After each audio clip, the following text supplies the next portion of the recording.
Welcome to Picksburgh, everybody. You're with us. We're another one of these episodes of Collecting Profit. I believe this is what, episode 11 already? Number 11, baby. Double digits. And I can't tell you how many people reached out on Instagram this week and said it's about damn time you're having the chef on. So, Chef, really glad that we have you today, man. I guess you really don't need an introduction on this channel because you're on it like just about as much as I am for the most part. Yeah, pretty much. But guys, for those of you that are new to the channel or new to the show, my co-host here, Michael, Huddle Card Collection. If you guys haven't checked him out yet, I do have his link in the description below.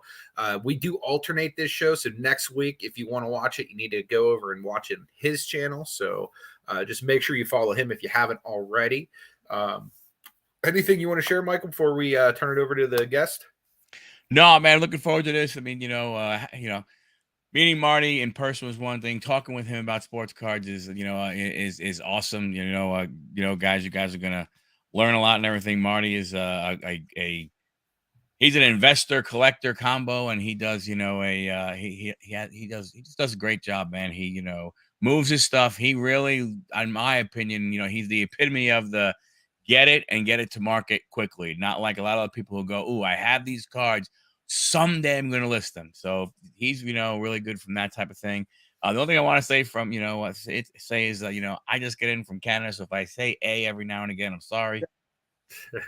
But no, but other than that, hey, Marty, thank you so much for coming on. I will turn the floor over to you, sir. My pleasure, gentlemen. Yeah, so guys, Chef Marty _cards on Instagram. Make sure you follow him if you haven't already. I wanted to bring Marty on first and foremost, just because we talk about collecting profits on this show. We're all about being card collectors who also use that passion of collecting cards to turn a profit and make some money for building our collections or, our income, support ourselves, XYZ. One reason I really wanted Marty on is because as of like the end of the year, beginning of this year, you're basically a brand new, like, as far as having your own eBay store and selling this, correct? Yeah, I've dabbled here and there. I've sold a couple of things prior, but really over the last year, it's just been building my collection, and now is hopefully getting to the fruits of the labor. I mean, for a lot of it, Absolutely.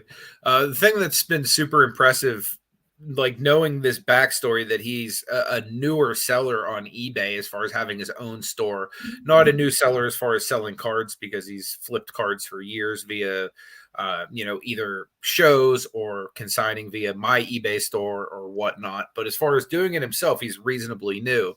And the main reason I wanted to bring him on was because if somebody like Marty, who's brand new to doing this, can do as good as he's doing, it just goes to show that any one of us out there that have closets full of cash, just sitting there in the form of cards, collectibles, whatever, I mean, tens of thousands of dollars are literally sitting in most of our homes that most of the time we just need a kick in the butt to get off the couch and list. So that's one of the main reasons I wanted to bring Marty on, is just to be that like kind of like healthy kick in the butt to like motivate all of us that as a new seller, this is what you can expect if you have the right inventory and you invest wisely.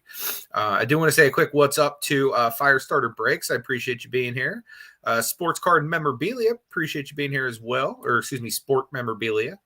I Sam, what up, lady fella? Got to give a quick shout out to the lady fella right now, just because she is currently in Jamaica on a medical missions trip. So I'm super proud of her. There's her right there, like, literally suffering for the Lord. So super proud of her over there, basically doing what she gets paid really well for free, just because she cares about people. So yeah. Shout out to Irene. Real proud of you, and can't wait for you to get back to the States. I'm going to tell you something, but before you go on, you mentioned the thing about, the money sitting there and so on and so forth, and it's funny when you really think about it.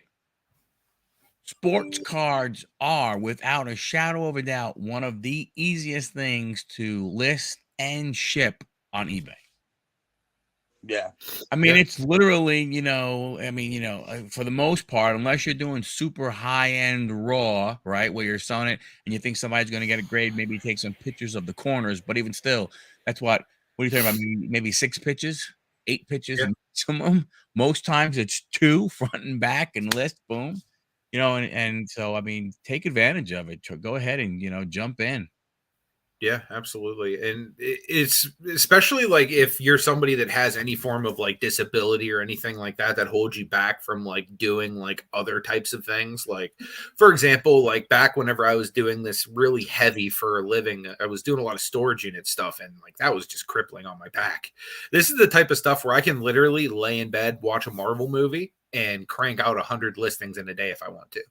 You know what I mean? It's easy work and it's like enjoyable work because you get to sort through cards and do what you're passionate about. You know what I mean? If you're a baseball guy, look through baseball stuff. If you're a basketball guy, look through basketball stuff. But Marty, like as somebody who's like brand new, like what are some of the things that that maybe might have been difficult for you, like as a learning curve, or what are some of the things that might have been easier than you expected as well? Yeah. Okay. So basically, a large part in the beginning, it was kind of difficult to price, really. Mhm. Obviously you can go off comps and everything, but if you're going to do, let's say you're doing an auction, obviously, you want to make sure that you're going to get the right amount for your card. And even if you're just selling it, like it's, if I see that the last card sold at 35, I'm not necessarily going to price my card at 35. I'm probably going to price it a little bit higher and do a best offer. Well, makes sense. So but there are certain cards like one that actually kind of hurt me to sell. I sold my PSA 9 Durant Retro rookie. Mm. So, but I had that priced a little bit higher just because it's a card I like. I think it's extremely desirable. And honestly, I really didn't want to move off of it unless it was the right. Yeah, I have a So, lot of cards listed like that too. What's up, yeah. Harlan? So maybe on certain cards I'll go a little bit higher if it's something I don't necessarily want to move, but I know it's desirable. For sure. I have my CJ Stroud autograph rookie up right, or my Bowman U CJ Stroud auto up right now. It's a 10. Nice. That's going to be real popular coming into this draft too. Like this Yeah, is the perfect time to list that. yeah. I So, mean, have you found that you're listing things mainly at the right time, like when they're hot? Like, because I know that like you really got in on Brock Purdy mania like right before the injury, and like capitalized on that like huge RPA you pulled of him.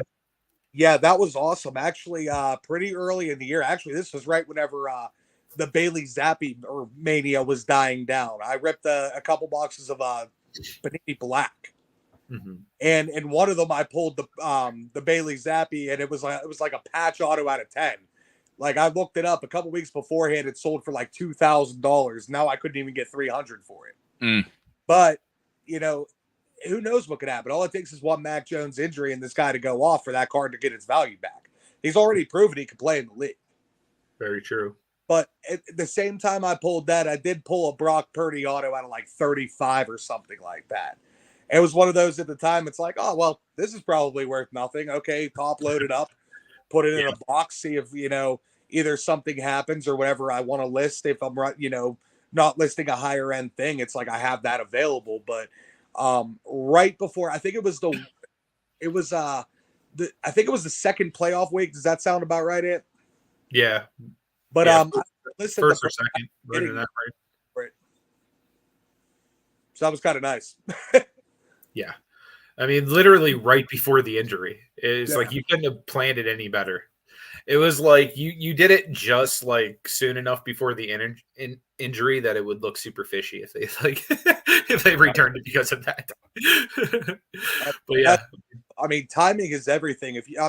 Look at people who were listing Cam Thomas a few weeks ago. true. Yeah, You get Yeah. that where they catch lightning in a bottle, and if you can maximize at that point, you're automatically ahead of the game.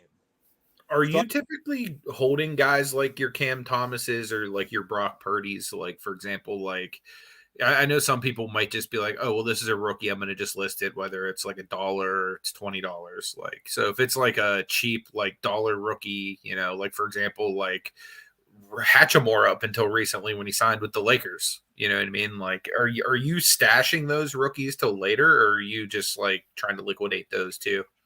Well, most of the dollar rookies actually end up to you. Yeah, touche. You live off the bottom of my collection. So, Going on. Yeah. But I do have a box that now. is nothing but old cards. So how do you decide when you're ripping? You know, you grade, you sell, you grade and you sell raw.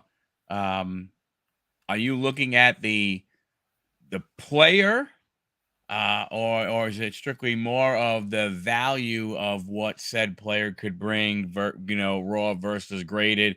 Then you figure out some kind of delta as to when it makes sense. Yeah, okay. So a lot of times if it's something that's $50 and higher raw, just rough estimate, that's the kind of stuff that I typically like to grade with PSA. Now, like for example, SGC's running that $9 promotion for tops. They just ran a $9 promotion for Bowman Chrome a couple months ago. I really tried to capitalize on those sales. So it's a combination of different things. Player is great. Like for example, when the SGC had the $9 special, I sent them, the Adley Rushman raw or base card, the Gunnar Henderson, the Vaughn Grissom, the Michael Harris. Mm-hmm. So it's a combination, because if I can grade at $9 a pop, I'll grade a ton of stuff. Yeah, it's like going back to like the GMA CSG when they first launched days, like where like as long as it had like a thick plastic around it, people were like, "Oh, okay, cool. I'll pay you for that." For sure. I have an order, one more order coming back at Tops, and I've already flipped my first order pretty much completely. That's awesome. Oh wow! So have you had any liquidity issues with the SGCs versus the PSAs or anything like that? PSAs, I mean, it's definitely more liquid. It is 100%. But I tend to really try to price my cards pretty fair, and I take a lot of offers. So, like, I mean, just because I have something listed for $50 doesn't mean that hey, I see it's comping around 35, maybe I'll take 30 on it. It just depends on the card and the player. For sure. I try to put a lot of things on the market though right when they get there. So, like, for example, tomorrow I'm planning on grabbing a box of Bowman's Best. So whatever I don't plan on grading is it's going to go on right away so I can get that top dollar back. That makes sense, especially if you're ripping on release day like you typically do. Yeah. Well, that's it. I mean, if you wait 2 weeks, I mean, typically, that 2 weeks, like okay, so for example, if I'm buying singles of Bowman Best, I'm probably going to wait 2 weeks, because by then the price is going to go down enough that it's much more palatable. Yeah. I agree, Joel. And actually, it was something I saw Jeff Wilson post on Instagram. It was either today or yesterday, or like I saw the post today or yesterday. It could have been posted whenever, but it was something like it was a Wander Franco like rainbow foil card. It was a PSA 10 versus like a SGC 10. And the SGC 10 was literally selling for about 50% of the PSA 10. And I'm thinking, like, how is that possible? Like, with as like hot as SGC has been right now in the market, like, it's just insane, because, like, honestly, in my opinion, I think SGC might be a little bit more accurate of a grader, but by the same point, they still, like, through everything, aren't bringing in that like top dollar return, unfortunately, which really sucks, in my opinion. Well, I always said my biggest thing is in the industry, when is a 10 going to be a 10 going to be? I mean, I don't understand. I just don't. I don't understand when you look at the inconsistency. What gets me with the PSA thing is with all the inconsistencies we have seen throughout the years of cards that are getting 10s that you can literally look at them and go, "Oh my gosh." Mm-hmm. Did the guy, was the guy wearing a patch that day over one of his eyes when he was grading the damn card? I mean, how the hell did that thing get a freaking 10? And yet, doesn't make a difference. Buyers still, I mean, it's still, man, this is the king of the hill, and I just don't get it. It irritates the crap out of me. Good to see you, brother. The sad thing is, I don't think we're gonna see a day where like a 10's a 10, because like look at it this way, like even if we're not talking about sports cards, say we're talking about drinks, right? There's a lot of people that are gonna look at Pepsi and be like, well, it's not Coke. You know what I mean? Even though Pepsi's like, Yeah. I mean, see, you got guys like CM Punk with Pepsi tattooed on their arm. You know what I mean? It's like that big of a cultural phenomenon. Yeah. And most people will still say, well, it's not Coke. And then there's other people that'll be like, well, I'm not even going to touch RC Cola. You know what I mean? Because it's not Pepsi or Coke. You know what I mean? So it's really not like anything I really want to invest in. So like I think really in anything, it's all about branding and how things are, kind of put out there. And I think a lot of times people are going to go where the money is, unfortunately. Yeah. I mean, I think, looking at it from a standpoint of, I mean, I'm still going to send, like I said, take advantage of that $9 stuff. And if, Absolutely. whatever, if I can get, $30 for a card rather than if I was PSA 10, it would be worth 50 and I can get 30 for it. I'm still okay with that. Yeah. Well, I mean, just like Chef said too, like the difference in 9 to 19, because right now, like if you're sending in a basic card that's not on the $15 special, it's like $19 at like their cheapest rate to go to PSA. So at that rate going down to 9, that opens up being able to send in the base cards. You know what I mean? Like most of the time, like it's hard for me to even send in a base LeBron to PSA at this point because number one, it's like, am I going to get like that random 8 that I know is definitely not an 8? You know what I mean? Or is it going to be, worth what I'm even paying to get it graded? You know what I mean? Because a lot of times you get base cards graded nowadays and, you might be selling them for $10 or $15 and paying $19 to grade them, unfortunately. What's up, Derek? Good to see you, brother. We've got Craig in the house, too. Good to see you guys. Appreciate you being here. Craiger. Yeah, I don't know. I mean, I just, I look at it from that standpoint. But Marty, what was the thing that kind of, I mean, obviously you were, into cards. I mean, for sure, right? I mean, so, and then, what was kind of, what was the thing that made you think about, basically turning around and opening up a store and selling more and stuff like that, rather than, and getting into both sides. I know you collect certain guys. You have your guys, your PC. What made you say, hey, you know what? I'm going to start selling this stuff. Was it just too much of it laying around the house? That is definitely part of it. My wife will attest.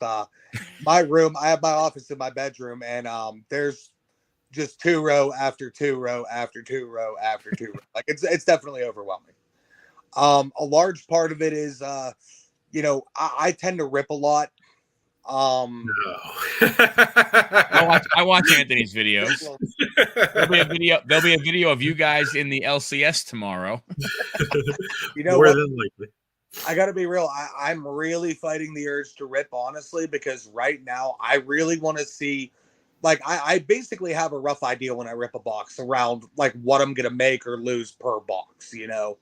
Now normally my strategy is I just keep buying until I hit something huge.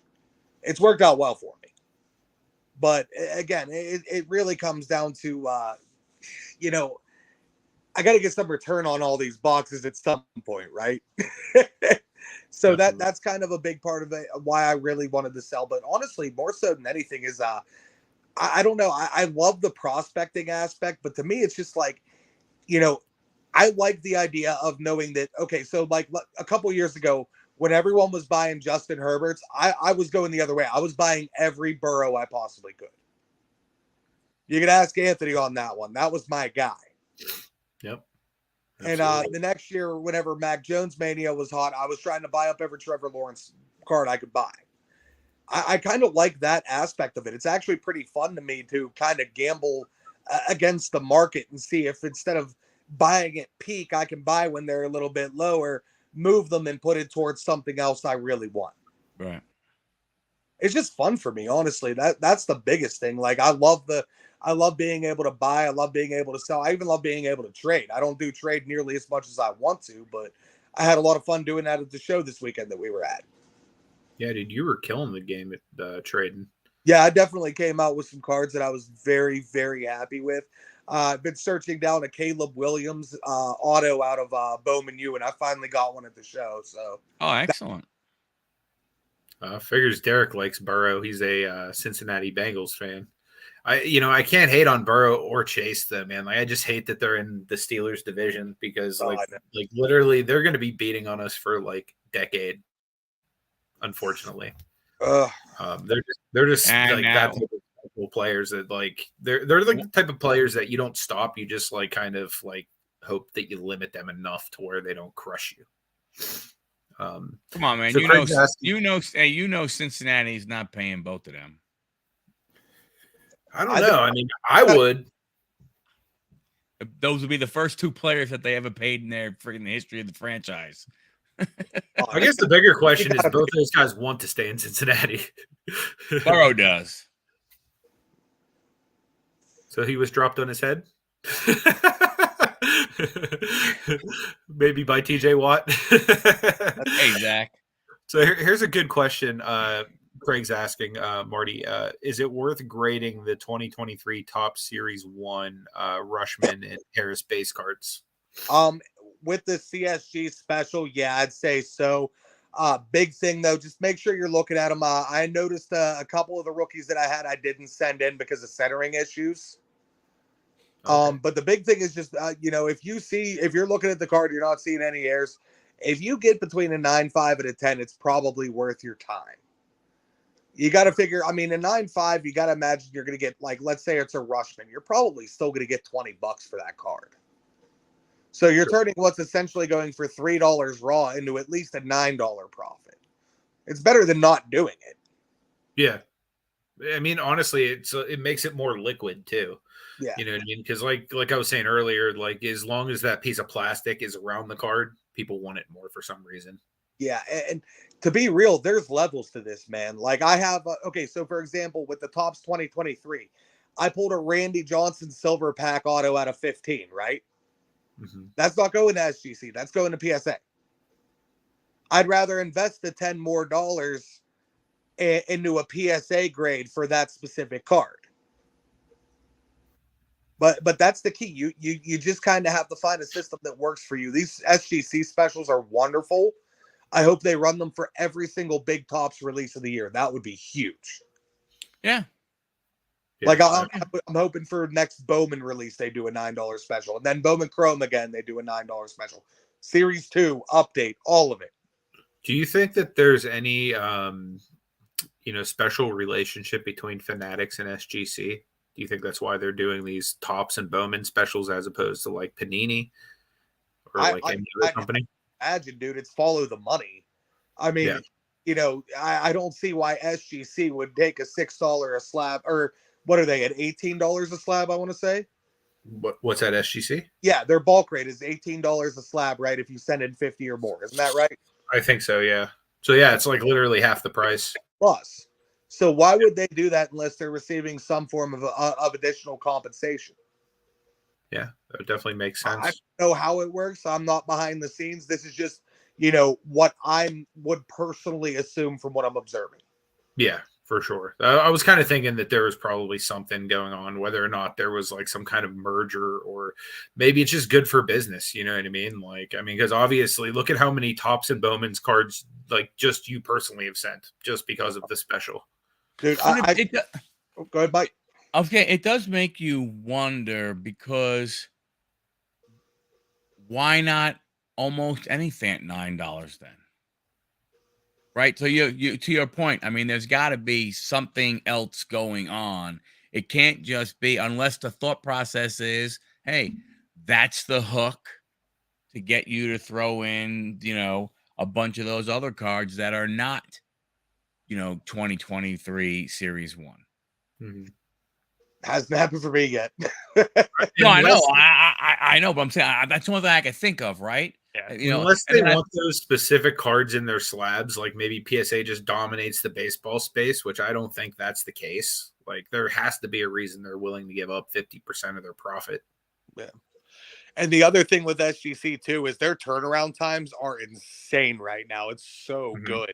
Yeah. Yep. I think I had my first order of Series 1 back in a week. Like from the time I shipped it till the time I got it back. Well, and not only to maintain that turnaround time, but to like actually add a lot more cards, because like at $9, you're going to send a lot more stuff that you wouldn't send at 18. Oh, 100%. There were a few questions in the chat. There was a question on PSA pricing. Right now, their base level is $19, unless you're doing their monthly special, which is, I believe, right now TCG and non-sports, which is $15 a card. But like Marty was saying, SGC is 18 or 9 if you take advantage of one of the top / Bowman specials that they've been running. My guy Blaze is in the house. Good to see you, brother. Appreciate you being here. Let's see, was there another question I missed? Firestarter was asking about Tampa here. Do you think Carson Wentz is going to end up there, Mark? You're a big football guy. Who gives a crap? If Wentz is who you're hoping for to go there, I apologize. Now, if you're related to Carson Wentz too, I apologize again. Honestly, I could see Jimmy G easily ending up in Tampa. I don't know though. I mean, what do you mean? Like, I could see Wentz just being done at this point. I mean, the last 2 opportunities he's had have been just hot garbage. Yeah, that's true. I mean, even like after the injury in Philly, he was hot garbage, unfortunately. And I was the guy that like doubled down on him and literally drafted him in every fantasy league that one year. Like, this is the year, man. He's gonna be pissed. Like everybody's saying he's a bust. You know, like he was almost like the NFL MVP, and then like he just crapped all over me. Yeah, I was like, okay, yeah, I am off of the Carson Wentz bandwagon officially. That's the one thing. If you crush me, sorry, go ahead. I was gonna say, if you crush me in fantasy, that's like the one way to be dead to me more than anything in the world. Like if you cross my fantasy team, it's like you are like insta dead to me. I mean, he'll end up more than likely somewhere as a backup. I mean, just because that guy who could come in, you know, I think that's what he will, end up as, and then you never know who. I mean, I don't know. I mean, what gets me is what the hell happened to him? You got a guy who was the talk of the town, the talk of the league, the potential MVP, and then all of a sudden it's like, bleh. He just throws up all over himself. Yep, crazy. I'll put it this way: I would take Jacoby Brissett or Baker Mayfield over him. CJ Stroud to Tampa. That'd be. They're gonna have to trade. They're gonna have to trade up to get that one for sure. Well, he's gonna be gone probably within the first 4 picks. I would take him as the first quarterback off the board personally. Yeah, CJ Stroud's a stud, man. I agree. Yeah, don't get me wrong. Bryce Young, if he was, let's say, 4 inches taller, would be a no-brainer first overall for me. But he's what, 5'10", 204 pounds was his combine numbers. Yeah, like that's not a big guy. And granted, you there have been quarterbacks that have been on the smaller side that have succeeded, like Breeze. Mm-hmm. But I was literally going to say Breeze. Yep. Yeah. Well, who are your other examples? Or even Russ Wilson, like before Denver. You have to preface like pre-Denver. It's almost like the BC like AD thing with Jesus, because Russ Wilson was a completely different man after Denver. But he's like Kyler sized, man. He's small. True. I don't know. I just think for my money, I think CJ Stroud is the best combination of everything in this draft. Yep. Definitely see that. He doesn't have the athleticism of a Richardson. He doesn't have the cannon like Will Levis does. And, he may not have because from everything I've been reading, Bryce Young is just like up here. He's got it 100%. Yeah. But I think whenever you look at all the tools, who does everything, who gives you the most complete balanced quarterback, to me, it's CJ Stroud. In this draft, for sure. Yeah. Sure.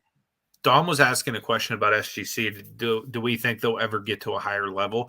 I feel like they already have over the last few years. Like they've come like leaps and bounds from where they were.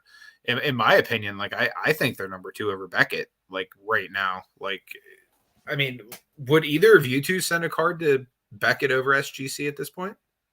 No, I would not. Yeah, I mean, I've not had it. Like, granted, I submitted to them in the pandemic. That obviously, but it was what, a year and 2 months turnaround time, something like that. Dude, it was awful. Report cards. Yeah, and it was like probably double the price of SGC at the time too.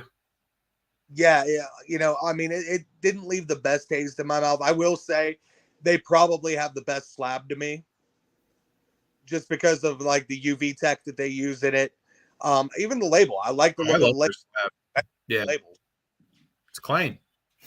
Yeah. I will say, if you're buying just as a collector, it's not a bad thing to get.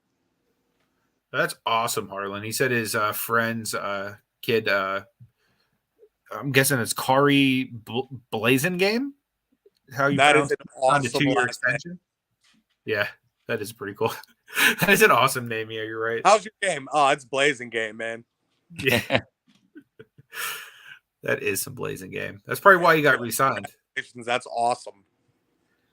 He was also asking if anyone's going to the Nashville show this weekend. I will not be, unfortunately. I would love to. I'm going to try to see if I can drag the good chef here to either an Ohio or a West Virginia show, though, if he can get a little time away from the fam.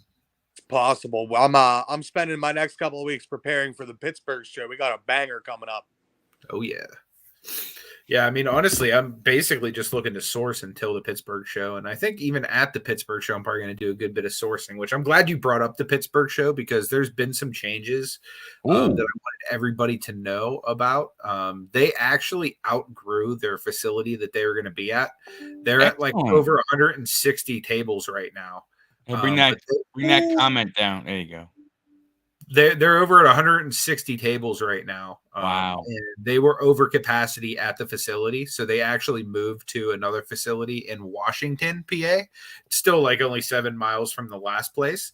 So the big thing, though, is we were giving away tickets because they were charging admission in the last place. This new building, they're actually going to have free admission. So like literally it's free for everybody to attend this one. So nice. Make sure you guys come out. It's going to be March 25th. It's a Saturday. Both myself and the chef are going to be there. We both have tables. We're both going to be selling stuff. I'm going to be doing a free break. So 30 people that attend the show are going to be in a free NBA basketball break just for being at the show. And if you really want some good cards, I might let Chef rip some of the packs too, because he has a way of pulling that heat. But I noticed on there, so Nash Cards, I mean, they're a pretty big they're a pretty big player in the game, so they're one of the sponsors. Yeah, they're going to be taking submissions live for both PSA and SGC, I'm pretty sure. Nice. Let me see who else is coming. There's Whatnot's going to be there. I think there might be a few of the guys that sell on Whatnot doing like some spending challenges and stuff like that. And like, obviously Darrell Revis is going to be there, like, which would be like big for you as a Jets guy. I mean, for me as a Pitt guy. But one thing that was just announced that I'm even more excited than Darrell Revis about, which is like crazy, but the freaking Pirate Parrot's going to be there. Oh, dude, I got like a little PC of Pirate Parrot cards that I'm going to like literally hound down the Parrot to sign for me. So it's going down. Get it. First, well, Derek, the first player to go is going to be a defensive end. I don't think that's going to happen after what unless you're thinking it's Will Anderson, I think Mr. Carter may have a little bit of an issue after what happened to him. Yeah. If the Bears don't trade that pick, they're stupid. Oh, they are. For sure. They are. I mean, I agree. The only way they don't trade that pick, in all honesty, and I truly mean this, is if they think CJ Stroud is better, it will be better than Justin Fields long term, then you draft CJ and you trade Justin. That's the only way you keep that pick. Definitely. The only way you keep that pick, in my opinion. You'll get a ball for either. Got to be a quarterback that pick, though. Oh yeah, yeah. Sure. Especially with the quarterbacks that are available this year. Yep.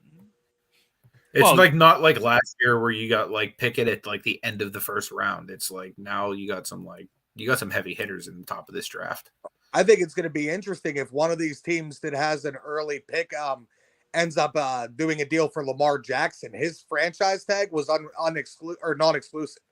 Yeah, so he can negotiate any team, and Baltimore does get a chance to match, but I think it's 2 first-round picks.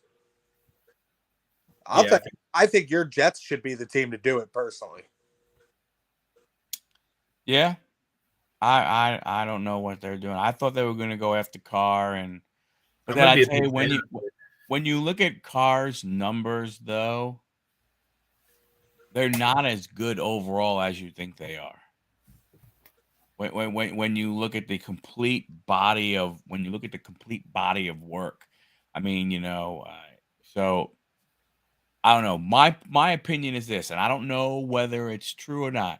And I don't know whether the coach and he's blowing smoke or not. But to me, if you truly believe, and I don't, but if the coaching staff truly believes that Zach Wilson can still be it, then to me it would make sense to go after like a Rodgers that is a shorter term guy than a Carr or a Jackson, which would be a longer term guy.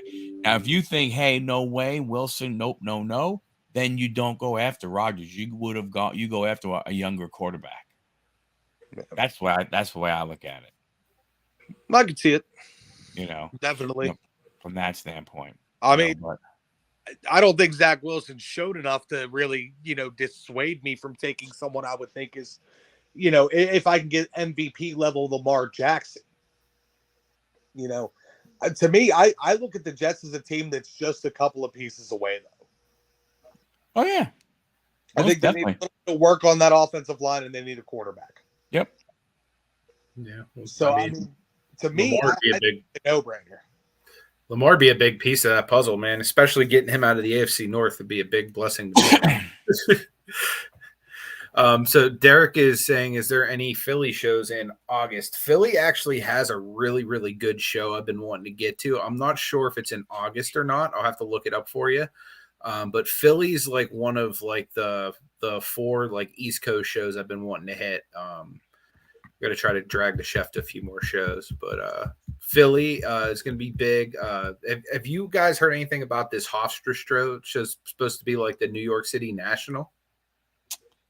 My old backyard.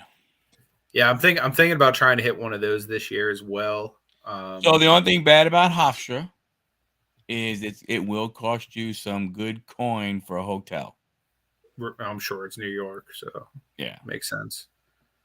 You guys to me, if it was a one-day show and you're only going to go for one day, I would go and I'd look to stay in New Jersey, then drive, go do the show all day, and then even go back and stay back in New Jersey before you decide to go ahead and go home.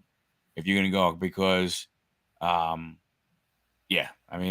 it's going to cost you a good coin to get a hotel, especially where that show is further closer to New York City. Makes sense. Yeah, I've heard it's an awesome show, though. I mean, I don't know how well it would be for like if it's like equated to the National. Like, I wouldn't choose the National to be a show I go to source for cards.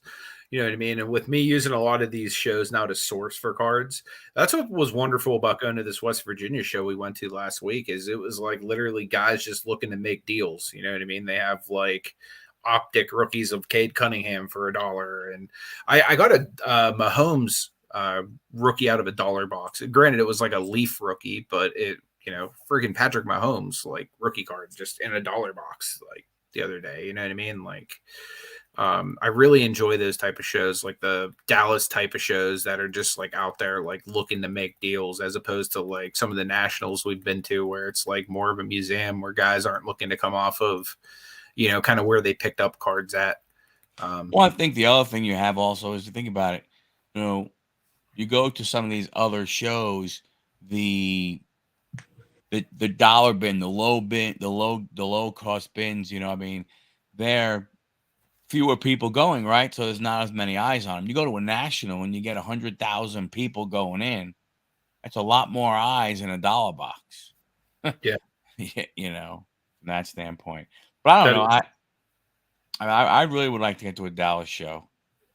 They're fun. They're a lot of fun. They have a really really vibrant trade night. Like the first Dallas show that we went to, I believe it was till like 2 or 3 in the morning, like just trading.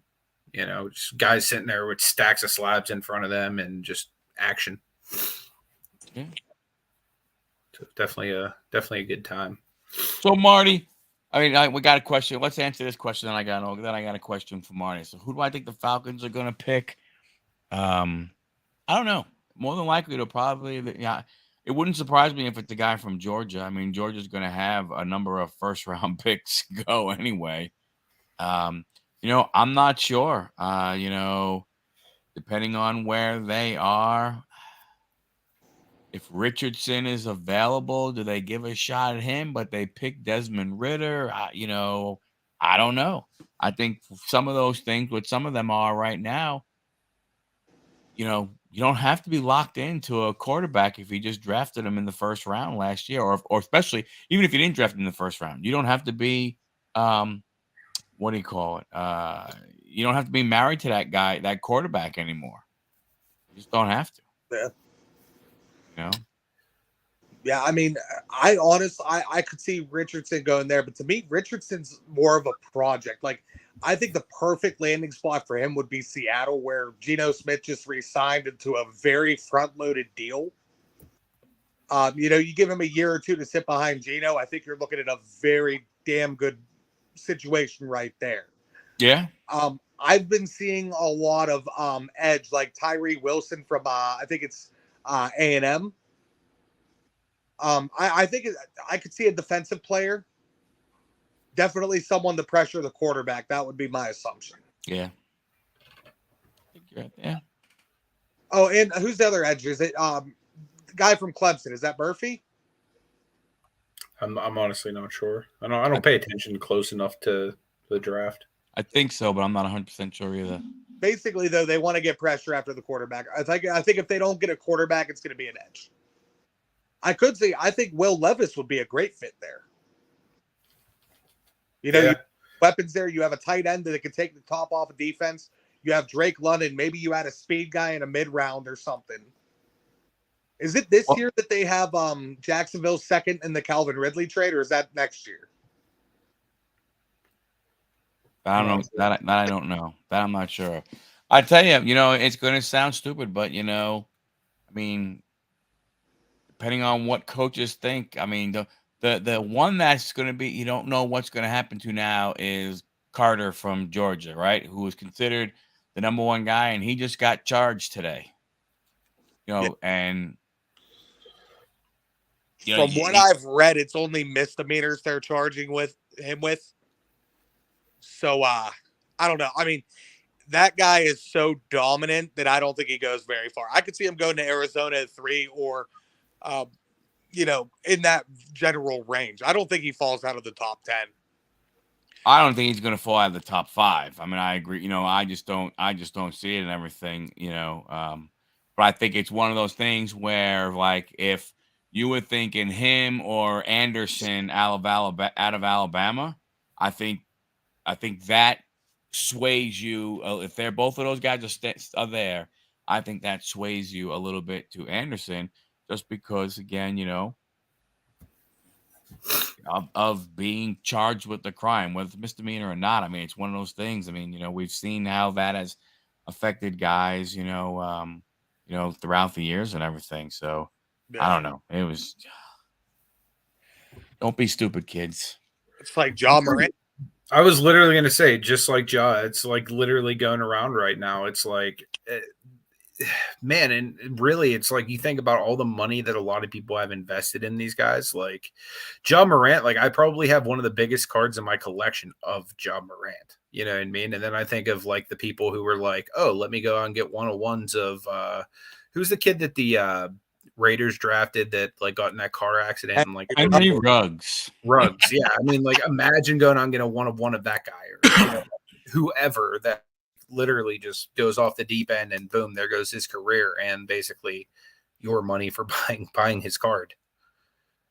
So it's like one of those things.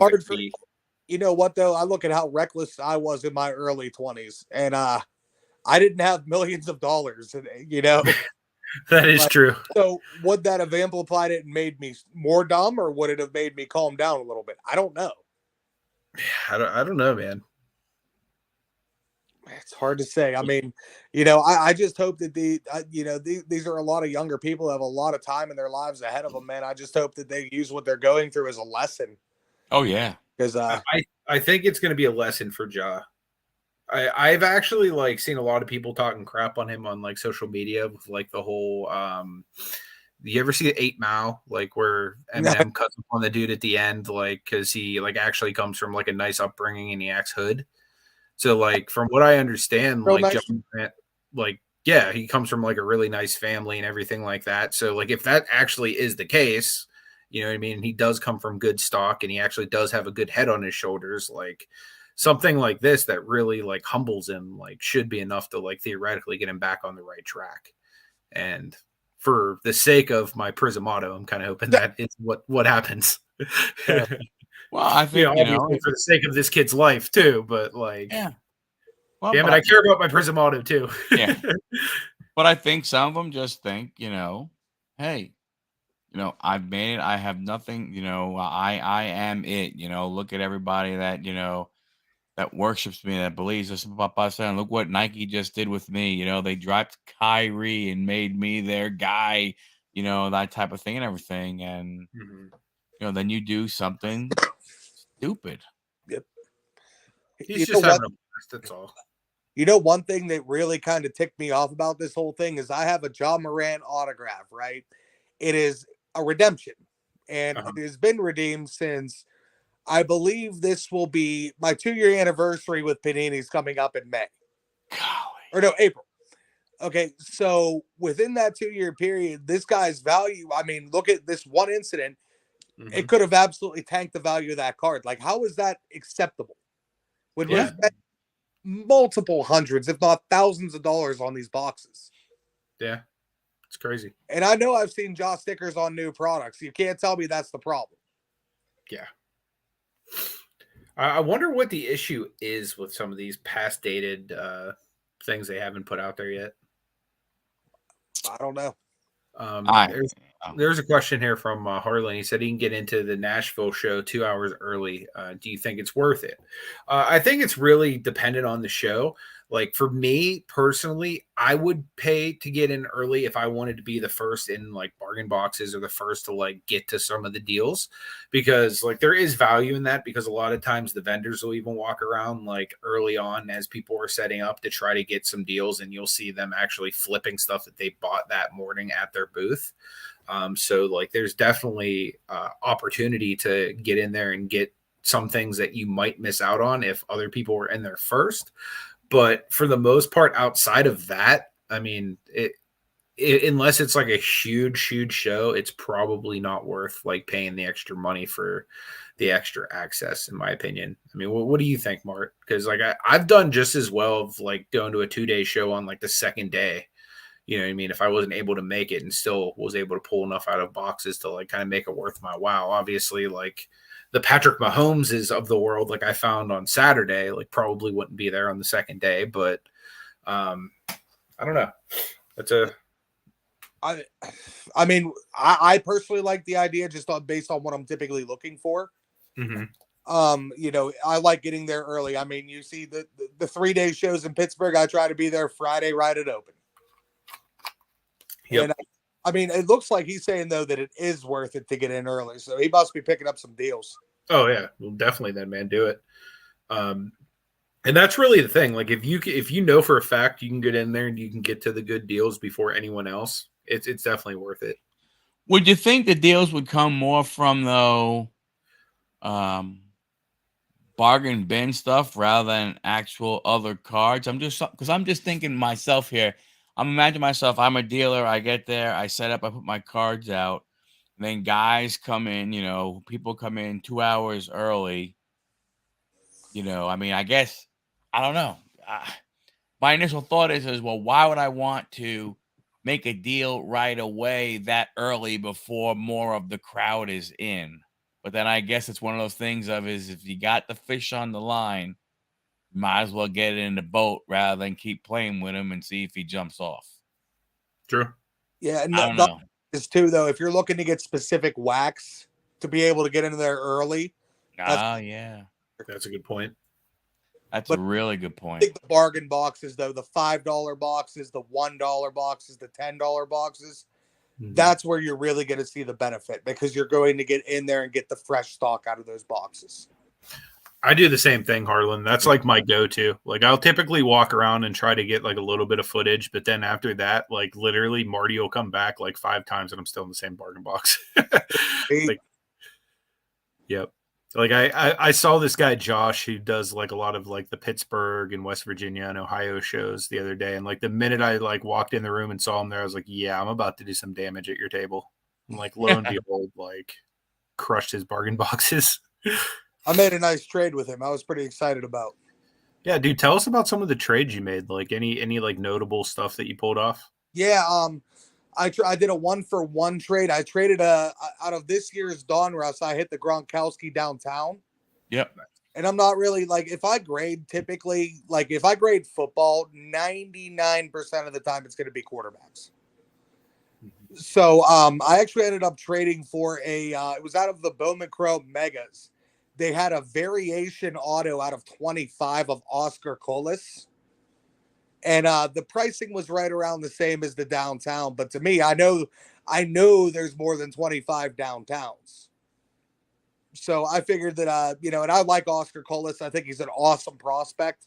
Oh, heck yeah. So I pulled the trigger on that. And I'm such a whore for Bowman, excuse my French. Like I love the prospecting angle. I love the kind of wait and see on a player. Certain ones I hold, certain ones I sell quick. You're crushing it with the prospecting right now, man. Like what percentage of your like sales on eBay right now, or would you say like baseball prospecting related? Probably about 30 to 40, I'd say. It's pretty good, man. Yeah. Is that just equating to what you're ripping, or is that just like what's hot right now in your opinion? Kind of both. I ripped it because it was hot. Makes sense. Like Bowman firsts are going to sell no matter what. It's not a hard sell. Like 100%. even some of like, just the base chrome ones I have, I'm going to get a pretty penny for. Yep. So, and I have so much quantity. It's like, I'm going to be able to put it out and I'm going to sell. Makes but, sense. but as far as the other trades I made one other big trade. And I had a PSA 10 Julio. It was out of 250 from Bowman Platinum. It was like one of the renowned rookies. An O'Neal Cruz Bowman Chrome 10. And I can't even remember. It was just a few other cards like that. But I ended up getting my Caleb Williams auto. I got a Marcelo Mayer out of 25 from this year's Bowman Chrome. And I got a couple other like nice. Oh, and I did manage to find an Adley Rushman out of 299. Nice. So, and it's the orange foil match with that Baltimore color match. It looks good. Oh, it'll look really good. Yeah. So, I remember what I was going to ask before now. Yeah. So, I mean, in watching, in watching your YouTube channel, Picksburgh, Anthony's channel, you just happen to be a guest. Yes. Yeah, I mean, it basically is kind of like his channel at this point. So, half my content is him being a degenerate. So over the years, over the time and everything, you were a basketball, football, and you would dabble in, the non, UFC, wrestling stuff. Yes. Now, all of a sudden, you really have made a big switch to more baseball than a lot of the other stuff. Why? You want the God's honest truth? Yeah. Panini's card quality is literally trash. I got tired of every big pull that I would get having some form of a deficiency in it. Whether with the destroyed quarter, I just hit a Paulo Banchero that out of 25 auto. It's in good shape, but there's a little edge wear and it's not going to gem. But meanwhile, when I pull things out of tops, more times than not, it gems. So, sadly, it is, Joel. That's my favorite rapper. Yeah. But quality control was a big part of it. But the other part of it was honestly, I'm just big on if I find an area in a market where I can make money, I'm going to attack it. And once I really started seeing the intricacies of baseball, whether it was through the super short prints or, just, the prospecting with the Bowman first and everything like that, I realized that I was leaving a lot of money on the table by focusing only on football and basketball, Yeah. especially when Topps' pricing is so much better than your average Panini product. Yeah, I've noticed that. So like if I'm buying a box of Series 1 for 160, like what product in Panini even comes close to offering the kind of value that you get out of that? Don Russ possibly, where out of 4 boxes ripped, they didn't even give me 2 of my autos. Yeah. Like that's really what happened. I mean, I'm a fan of all sports. I love baseball. I don't watch as much of it because quite honestly, trying to block off 4 hours to watch a baseball game is rough for me. Especially when there's, as many as there are per year. Right. Now, don't get me wrong. I'm going to block off 16 Steeler games a year or 17 games a year. That's no question. Right. You better. Oh, 100%. But, like I've always followed it. I like knowing, who's doing what the stats are looking like. I'm a stats guy. So, numbers guy, so that makes sense. Transition to baseball. Yeah. Yeah, it's you're right though about, with the Panini stuff and everything. I mean, I don't know. I mean, it's just what gets me more than anything is I don't know, it's like all of a sudden did they just go, you know what? We lost all the deals, just pump the product out, let it look like what it looks like. I mean, I just I don't know what the reasoning, what the thought process would be to not put a little more care behind it. I mean, dude, they don't even care enough to give you value. Like I saw an interview that it might have been on AIH Sports or somewhere. Brian Gray from Leaf, the CEO there, did a interview, and he was talking about like the year that like Trevor Lawrence, like 2021, came out. He said in every single Leaf product that came out, there was like a Trevor Lawrence or like equivalent auto of that, like in each case. Whereas like if you go to Panini, you can get an entire case with like just god awful trash in it. Yeah. You know what I mean? And like, I mean, how many boxes have you had to rip through at times, Marty? Like just to even like hit something that like, okay, now I've recouped like what I've ripped. It's been a lot, and that's part of it too. With as much as I rip, when I'm pulling like I'd say 50% of my super high end cards that are not even 9 quality, like that's a big issue for me. Yeah. Oh yeah, of course it has to be. It's ridiculous. Yeah. So I mean, honestly, that was the biggest thing. Like, I'm really looking forward to a time where I'm hoping that ideally whenever Fanatics gets the licensing or whatever else, that maybe they will have a little bit more focus on quality, because I think that's where Panini's really missing the boat right now. And quite honestly, they just come off like they don't really give a shit about us. Have a good night, dude. Redemption and I'm just shooting straight here. I'm not trying to talk crap, but I've spent enough money on these products that I could feel a certain type of way if I'm being 100% honest. Oh no, I agree. I mean, it's tough. I don't know. I just wonder what's going to happen,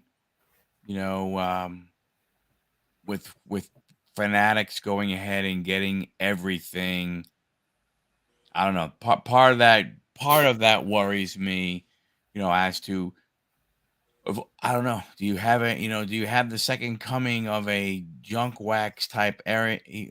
Are you going to see where now the domination is,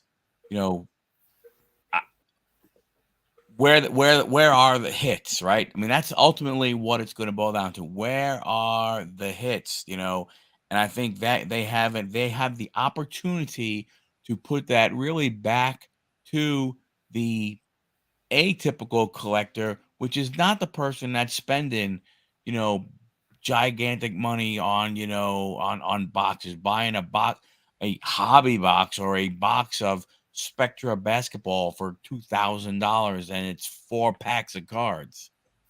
You know what I'm saying? I mean, it's one thing I hope. I hope they bring back to where, that one of one whoever, right? The one of one Trevor Lawrence, the one of one, John Morant, the one of one Jason Tatum, whoever it is, at least give us the thought process that it could be in a hanger, it could be in a blaster, it could be in a jumbo. You don't have to go ahead and just buy the, whatever, hobby box. Yeah, and that's what's crazy, because I can remember in recent history, like Marty went real heavy after Mosaic football because they accidentally put in their Genesis and Honeycomb and like some of their short prints in the retail product that they weren't supposed to. And it's like insane that like there's people literally dropping like 30, $40 on a blaster box at a Target or a Walmart with literally zero opportunity to hit a case hit. Or in some products like Prism recently, an autograph. Like that's just like insane to me that like you don't even have the opportunity to hit some of these things, and you're still paying like a solid amount. Like, like it's even at $30-$40, that's still like almost double what it was like 2 years ago for the same product that at this point probably has less good cards in it. It's just a lot of the Topps Chrome blasters this year. Mm-hmm. And if I'm being real, I thought that was the biggest waste of money ever. And then they finally announced the buyback program, which pretty much saved that product. Oh, yeah. The Chrome? Yeah. But seriously, I mean, before that, I bought a couple blasters, and I mean, for a $35 blaster, I probably recouped $7 in value. So, I don't know. I got to be real. If it's retail, I only rip certain products. Mm-hmm. Bowman Chrome Megas this year were wonderful. I really enjoyed those. Mosaic hangers, I will rip. Even this year, they've, you hear the term hangers or bangers. That's, to me, the most consistent retail product. Yeah, it's true. But I'll tell you right now, like at least in Pittsburgh, I can go into any Walmart. There's a ton of wax sitting there. Most of it's garbage product, though. Like, I'm sorry, I'm not going to buy, like, if I'm going to buy a box of Chronicles, whatever, it's going to be hobby. So I at least have the chance to hit those desirable cards. Yep. Your average blaster, I mean, what am I going to pull out, like, out of this year's Chronicles blaster? I mean, I might recoup $10 in value. That's a sad thing. Yeah. Especially if it's draft. Yeah. Well, I go in, I mean, almost every Walmart I'll go into, they all have a bunch of the Chronicles draft picks. Yep. They all have, I mean, my gosh. Remember when Prism basketball, how long did Prism basketball ever sit on a shelf before this season? Never. I mean, as soon as the guy put it on the shelf, he turned his back, the shelf was empty. Yeah. Now you go in there and it's like, you just see a ton of it. I'd have to assume it's crazy. Part of that. Like that it's got to be so overprinted comparatively. Like I'd love to see the numbers between like the 2019 stuff, like the 2019 to 2020 stuff that had the jaw and the Zion versus this past year with the Cade and the Mobley, and just see exactly how many more 2021 product there is than 2019. Because sure. my guess is at least double. Oh, gotta be. I know a lot of companies have actually backed down on their printing. Like I know Topps has recently said they're getting rid of a few different sets. I know like Wizards of the Coast or Hasbro or whatever has stopped printing certain like TCG sets and stuff like that as well, just because of like the crazy amount that's left at the stores. A lot of them are even taking a lot of the stuff that's left at stores, opening them and putting them into like other repack products and re-releasing them as like a new product too, from what I've understood. Well, it's interesting with the top stuff that came out. The three that surprised me the most were Big League, Fire, and Gallery. Mm-hmm. And Big League, people go, Big League, what? But Big League was like that one product that really was that it was super inexpensive. It might be $25, but it was like, you got probably like it seemed like you got 150 cards in there. Like you didn't, but it seemed like you did, right? Yeah. So for the younger kids, for that kid to get them, in, like it was like great, for them. At that one point, that was the only product that way you could get the mascots, I think it was. So there were people who bought it and ripped it because they wanted the mascot cards, from that standpoint. Fire and Gallery, that surprises me because those are, maybe it just surprises me because I really like those two brands, but they're just so different than your typical stuff. But I don't know. It's going to be interesting. But as Joel says, bring on, Topps Chrome football. It's going to be cool to see that kind of stuff. Speaking of ripping wax, superior. I was going to say, speaking of ripping wax, that's probably a good segment to share with everybody what's starting tomorrow night over on Huddle Card Collection. There's going to be some rip and ship hobby hangout and giveaways. And yeah, come on, join in. It's for me. Yeah, come on, join on. I'm going to be. I'll have the. Anthony did a test for me, so what I wanted to do with my pack list works. I will have the pack list listed, and what's cool is if you're unsure what what the product, what you could get in the pack list, the link will take you to Cardboard Collections website and show you what the possibilities are or what the cards even look like. Let me show you guys what that as well. Yeah, so I have that. So that'll be that'll be pretty cool. That's starting tomorrow, 9:00. And what here's some of the inventory. Yeah, this right here is just baseball, guys. Like in like you were saying, every single one you can put your hand over or your thing over it. Go to Cardboard Connection, look up the set, see exactly what is in it. He has his price, how many he has in stock. Like baseball, you can go to football. I have to do the football links. I haven't done football yet. I don't think I've finished basketball. I might have finished basketball. I can remember. Oh, look at you. Yeah, you got basketball on and popping. Let's see everything else. Yeah, it's just your football that needs linked. A couple little things down. But yeah, you have a nice little selection of stuff. Yeah. You've seen this. And what I did basically with pricing is I went to Blowout, Steel City, and Dave and Adams. Mm-hmm. And then I averaged those out and then took 10% off of that price. Nice. So from that standpoint. So that's what we have. Yeah, that's what I got and everything. So I'm looking forward to it. 9:00. Hopefully we'll get some people in there, get some giveaways and have some fun with it. So I'm looking forward to it. Beautiful. So guys, make sure you come out. How can they get access to this sheet that you have here, like with all the different my goal is tomorrow morning to finish football, and then it will be in the description. Okay, great. So guys, go over to Huddle Card Collection on YouTube, click on this video under his live stream section, and then it'll be in the description if you want access to like what he's going to have ahead of time. I'm sure he'll retell you about all of this stuff as he's live tomorrow, but if anybody wants a head start, that's how you get it. Anything else that you want to touch base on before we start to wrap it up? Because I know Chef is going to turn into a pumpkin if we don't get him off the bed soon. 5 a.m. wake up call, man. 5 a.m. wake up call. No, just thanks for everybody coming out. I appreciate everybody that comes out in the chat. We say it each week. Between our guests and our chat, you guys make the show. You make Anthony and I look pretty darn good.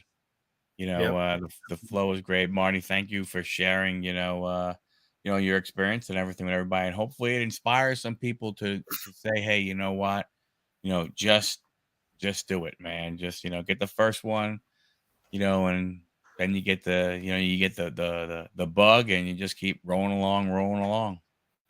It's out there for everybody. I don't think we have to worry about it getting too over flooded.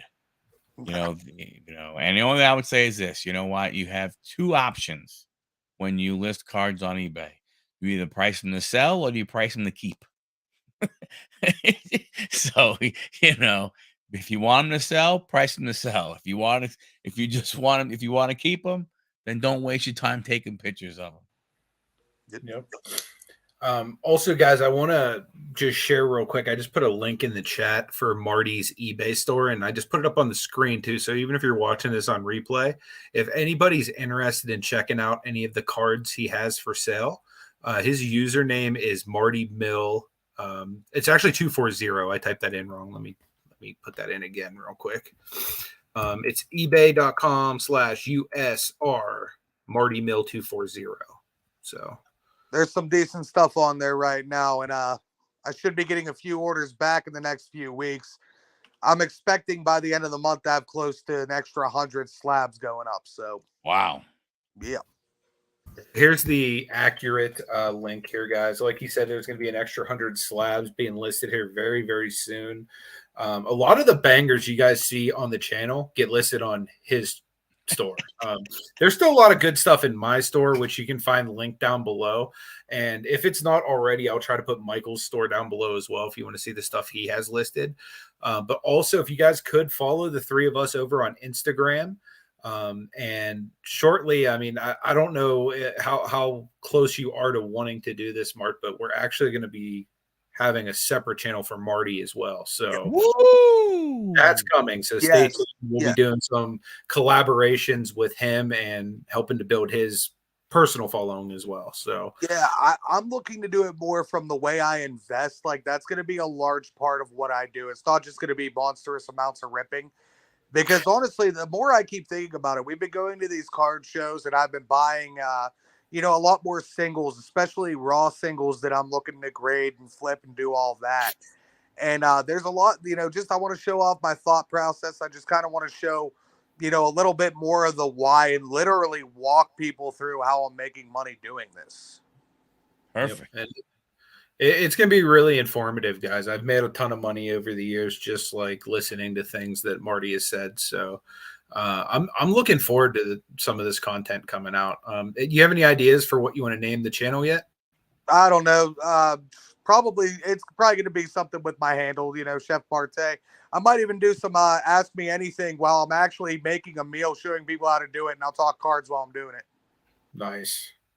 And when you're done cooking that meal, you're going to invite me over to eat it? You know it, bro. I'm all about that action. What do you mean? Whoa. What do you mean? You're going to be working the camera.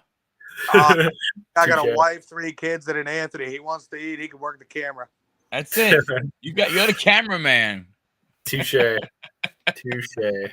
Well, guys, I appreciate y'all joining us for another one of these episodes. Like I said, episode 12 will be back next week over on Huddle Card Collection. So make sure you go and subscribe over on Michael's channel as well. That's right.